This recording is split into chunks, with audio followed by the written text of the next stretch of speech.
நேயர்களே, அமெரிக்கா போர் எந்த நேரமும் நடக்க போகுதுங்க. அமெரிக்காவுடைய போரினுடைய உச்சபட்சமான ஒரு மோசமான தன்மை, தற்போது ஏற்பட்டிருக்கக்கூடிய நிலையை பார்க்கிற போது பயங்கர கெடுபிடி இருக்கிறது.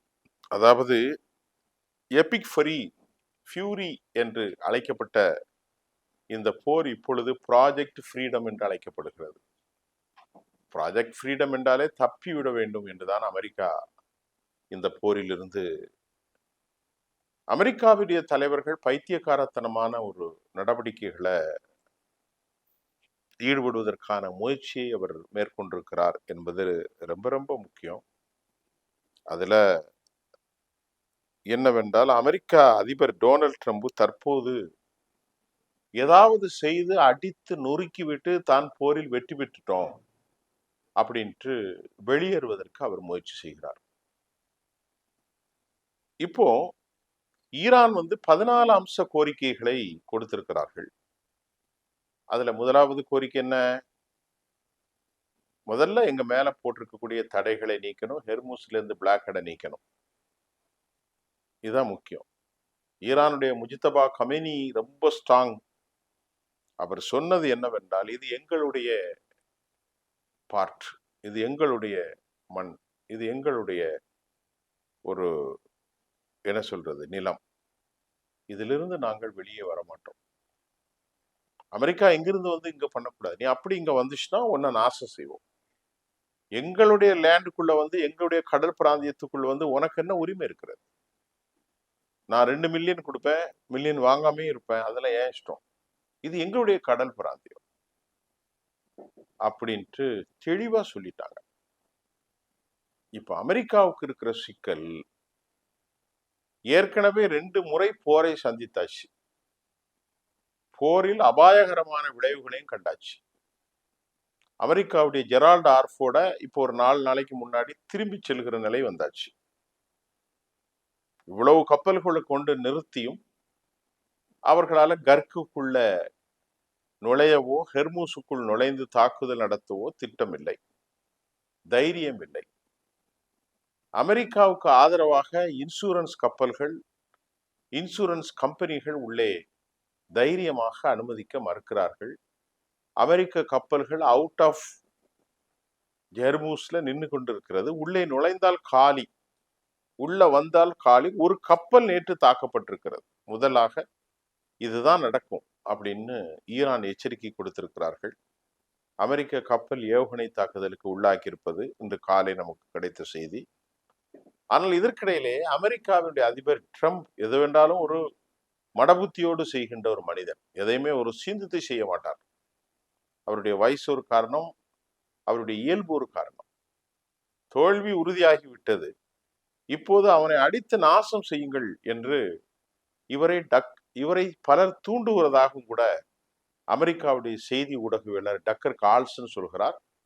அதுல சிஐஏனுடைய சில தலைவர்கள், அதை தாண்டி உளவு அமைப்புகள், மிக முக்கியமாக இஸ்ரேலுடைய பிரதமர் பெஞ்சமின் நெத்தானியாகு போன்றவர்கள் தான் இந்த போரில் ட்ரம்பை இழுத்து உள்ளே கொண்டு விட்டார்கள், சிக்கப்பட்டு கொண்டார் என்ற தகவலும் நமக்கு கிடைத்திருக்கிறது.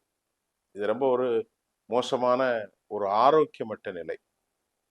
இப்போது அவர் இந்த போரை கைவிடுவாரானால் அமெரிக்காவின் கருப்பு வரலாற்றின் நாயகனாக அவர் மாறிவிடக்கூடிய ஒரு களச்சூழல் காணப்படுகின்றது. அமெரிக்காவில் ஒரு பிரதமர் இருந்தார், ஒரு ஜனாதிபதி இருந்தார். ஜனாதிபதி தான் அவர் திட்டமிடாமல் பெர்ஷியன்களோடு போர் செய்ய போனார்.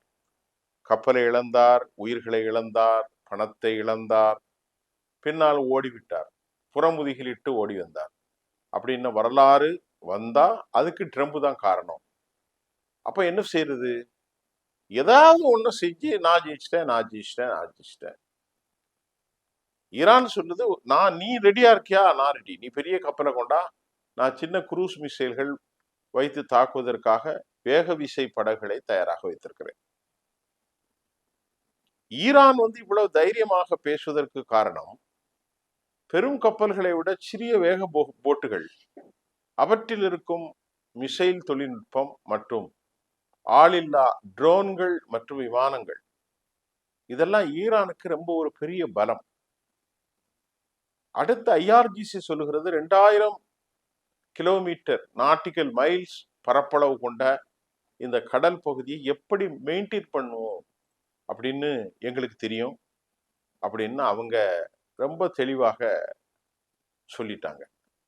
அப்ப ஈரான் ப்ரிப்பேர்ட், ரொம்ப தயாரிப்புல இருக்கிறாங்க டு என்டர் தி பேட்டில். களத்துல சண்டை போட அவங்க தயார். ஆனால் அமெரிக்கா எவ்வளவு ஆயுதங்களை பயன்படுத்தினாலும் அவர்களால் வெற்றி கொள்ள முடியல. துபை அடிக்கப்பட்டது, சவுதி அராம்கோ அடிக்கப்பட்டது, கத்தருடைய அல் உதீத் தாக்கப்பட்டது. அதே போன்று 5வது பெட்டாலியன் மெரிடைம் பவுண்டரி கடற்படை தளங்கள் பஹ்ரைன்ல தாக்குதலுக்கு உள்ளானது. அதே போன்று மிக முக்கியமாக ஓமன் குவைத்துல 7 இராணுவ தளங்கள் தாக்கப்பட்டது. இஸ்ரேல் சொல்லி மாளாத தாக்குதலை சந்தித்தது. ஜோர்டான் தாக்குதலுக்கு உள்ளானது. ஈராக்கில் அமெரிக்க நிலைகள் தாக்குதலுக்கு உள்ளானது. இப்படி எல்லா இடங்களிலும் துவசம் செய்யப்பட்டு விட்டது. விளைவு என்ன? அமெரிக்காவுடைய ஆயுத கிடங்குல இப்ப சரக்கு இல்லை. அது அமெரிக்காவுக்கு பெரிய பின்னடைவு. இவர்களுக்கு பலம், அமெரிக்காவுக்கு சமமான கருவிகள் பலம், ஆயுத பலம், ஆலோசனை பலம். நல்லா புரிந்து கொள்ளுங்க. அமெரிக்காவுக்கு சமமான ஆயுத பலம், ஆலோசனை பலம், இதெல்லாம் அவனுக்கு கிடைக்குது. அதனால அமெரிக்காவால் வெற்றி கொள்ள முடியல. எந்த இடத்துல அமெரிக்காவுடைய கப்பல்கள் வருகிறது, எந்த இடத்துல அமெரிக்காவுடைய செய்மதிகள் நடக்கிறது என்பதெல்லாம் ரொம்ப தெளிவா அவர்கள் சொல்லிக் கொடுக்கிறார்கள். அமெரிக்க அதிபர் இந்த போரிலிருந்து தப்புவதற்காக முயற்சிகள் எடுத்த போதிலும் அவரால் தப்ப முடியவில்லை. வரக்கூடிய நவம்பர்ல எலெக்ஷன், யுஎஸ்னுடைய பொருளாதாரம் டிக்ளைன், $5 நெருங்குகிற கலன் போக்குவரத்து. இந்த நிலையில தான் இப்போ 3வது தாக்குதல். முதல் முறை தாக்குதல் 12 நாள் போர், அடுத்த தாக்குதல் 42 நாள் பிளஸ் இப்போது இன்டெஃபினட்லி சீஸ்ஃபயர், கால வரையில்லாத ஒரு தாக்குதல் நடவடிக்கை. இப்போது 3ஆம் நிலை போர். இந்த 3ஆம் நிலை போர்ல அமெரிக்க அதிபர் சுயாதீன நடவடிக்கை எடுப்பதற்கு மட்டுப்படுத்தப்பட்ட அதிகாரம் அவருக்கு இல்லை. அது அமெரிக்க செனட் காங்கிரஸுக்கு இருக்கிறது. அமெரிக்க தலைமை இனி பெர்மிஷன் இல்லாமல் 60 நாட்களுக்கு ஆன பின்பு போர் செய்வதற்கு அமெரிக்க காங்கிரஸ் இடத்திலே அவர்கள் அனுமதி பெற வேண்டும். அந்த அனுமதியை பெறப்படவில்லை. அது 60 நாட்கள் மட்டும்தான்.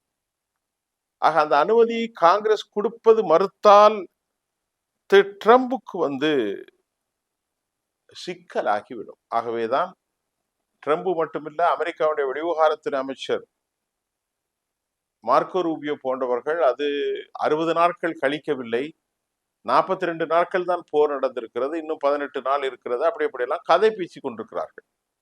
ஆனால் அமெரிக்க ராஜ்யத்துறை மற்றும் அரசியல் பிரிவு என்ன சொல்கிறது என்று சொன்னால் 60 நாட்களுக்கு போர் நிறுத்தம், அதற்கு மேல் காங்கிரசின் உத்தரவைத்தான் பெற வேண்டும். இது ரொம்ப முக்கியமாக பார்க்க வேண்டிய ஒரு சூழ்நிலையாக இருக்கிறது. இப்போ இந்த போரில் ஈரானுடைய ஆங்கில அரசு தொலைக்காட்சி வெளியிட்ட அறிக்கை ஒன்றில் ஈரான் ஹெர்முஸ் மாகாணத்தில் வெடிக்காத 15க்கு மேற்பட்ட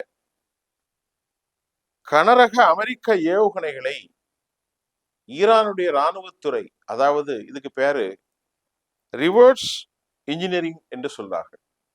அமெரிக்கா வெடிக்காமல் விட்ட ஏவுகணைகள், பங்கர் பஸ்டர்களை எல்லாம் இது ஈரானுடைய